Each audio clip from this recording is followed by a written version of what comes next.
It was winter time, the air was cold, the wind was sharp, but within the closed doors it was warm and comfortable, and within the closed door lay the flower. It lay in the bulb under the snow-covered earth. One day rain fell. The drops penetrated through the snowy covering down into the earth, and touched the flower bulb, and talked of the bright world above. Soon the sunbeam pierced its way through the snow to the root, and within the root there was a stirring. "Come in," said the flower. "I cannot," said the sunbeam. "I am not strong enough to unlock the door. When the summer comes I shall be strong." "When will it be summer?" asked the flower, and she repeated this question each time a new sunbeam made its way down to her. But the summer was yet far distant. The snow still lay upon the ground, and there was a coat of ice on the water every night. "What a long time it takes! What a long time it takes," said the flower. "I feel a stirring and striving within me. I must stretch myself, I must unlock the door, I must get out, and must nod a good morning to the summer, and what a happy time that will be."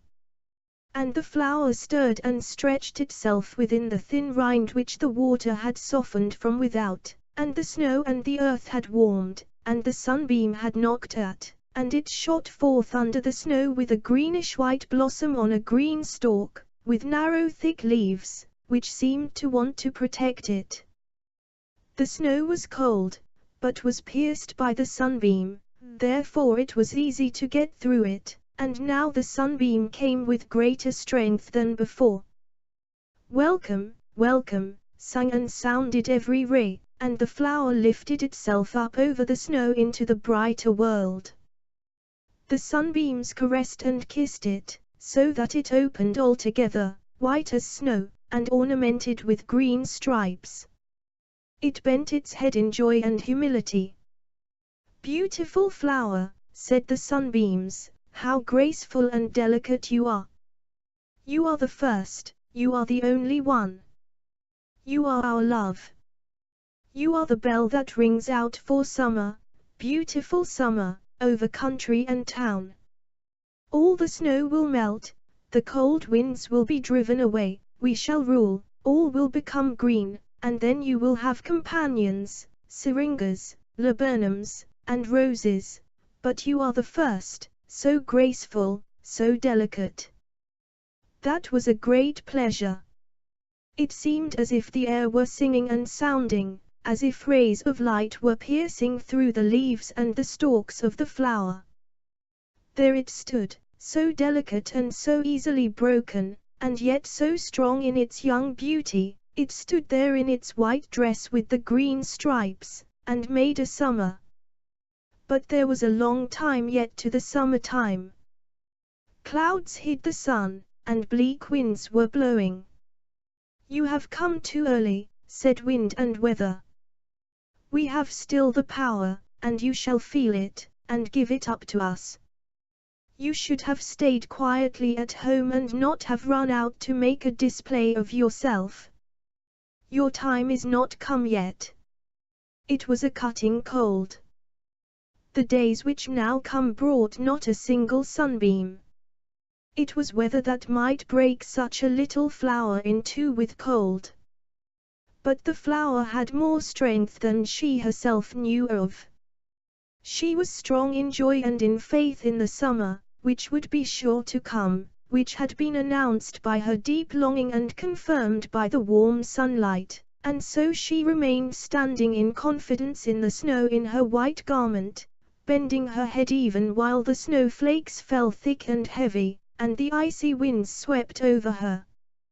"You'll break," they said, "and fade, and fade. What did you want out here? Why did you let yourself be tempted? The sunbeam only made game of you. Now you have what you deserve, you summer gowk." "Summer gowk," she repeated in the cold morning hour. "Oh summer gowk," cried some children rejoicingly, "yonder stands one, how beautiful, how beautiful!" The first one, the only one. These words did the flower so much good, they seemed to her like warm sunbeams. In her joy the flower did not even feel when it was broken off. It lay in a child's hand, and was kissed by a child's mouth, and carried into a warm room, and looked on by gentle eyes, and put into water. How strengthening, how invigorating! The flower thought she had suddenly come upon the summer. The daughter of the house, a beautiful little girl, was confirmed, and she had a friend who was confirmed, too. He was studying for an examination for an appointment. "He shall be my summer gowk," she said, and she took the delicate flower and laid it in a piece of scented paper, on which verses were written, beginning with summer gowk and ending with summer gowk. "My friend, be a winter gowk." She had twitted him with the summer. Yes, all this was in the verses, and the paper was folded up like a letter, and the flower was folded in the letter, too. It was dark around her, dark as in those days when she lay hidden in the bulb. The flower went forth on her journey, and lay in the post-bag, and was pressed and crushed, which was not at all pleasant, but that soon came to an end. The journey was over, the letter was opened, and read by the dear friend. How pleased he was! He kissed the letter, and it was laid, with its enclosure of verses, in a box, in which there were many beautiful verses, but all of them without flowers. She was the first, the only one, as the sunbeams had called her, and it was a pleasant thing to think of that. She had time enough, moreover, to think about it. She thought of it while the summer passed away, and the long winter went by, and the summer came again, before she appeared once more. But now the young man was not pleased at all. He took hold of the letter very roughly, and threw the verses away, so that the flower fell on the ground. Flat and faded she certainly was, but why should she be thrown on the ground? Still, it was better to be here than in the fire, where the verses and the paper were being burned to ashes. What had happened? What happens so often? The flower had made a gowk of him, that was a jest. The girl had made a fool of him, that was no jest. She had, during the summer, chosen another friend. Next morning the sun shone in upon the little flattened snowdrop, that looked as if it had been painted upon the floor. The servant girl, who was sweeping out the room, picked it up, and laid it in one of the books which were upon the table, in the belief that it must have fallen out while the room was being arranged. Again the flower lay among verses, printed verses, and they are better than written ones, at least, more money has been spent upon them. And after this years went by. The book stood upon the bookshelf, and then it was taken up and somebody read out of it.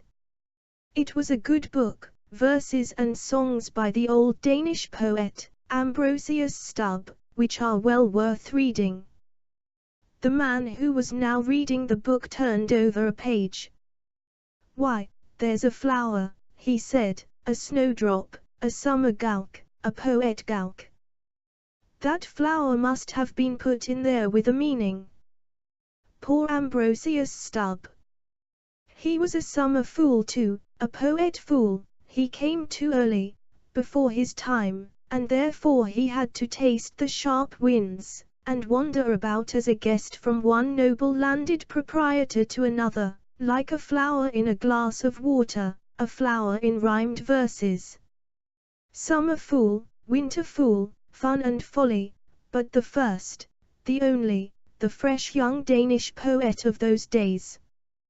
Yes, thou shalt remain as a token in the book, thou little snowdrop, thou hast been put there with a meaning. And so the snowdrop was put back into the book, and felt equally honored and pleased to know that it was a token in the glorious book of songs, and that he who was the first to sing and to write had been also a snowdrop, had been a summer gowk, and had been looked upon in the winter time as a fool. The flower understood this, in her way, as we interpret everything in our way. That is the story of the snowdrop.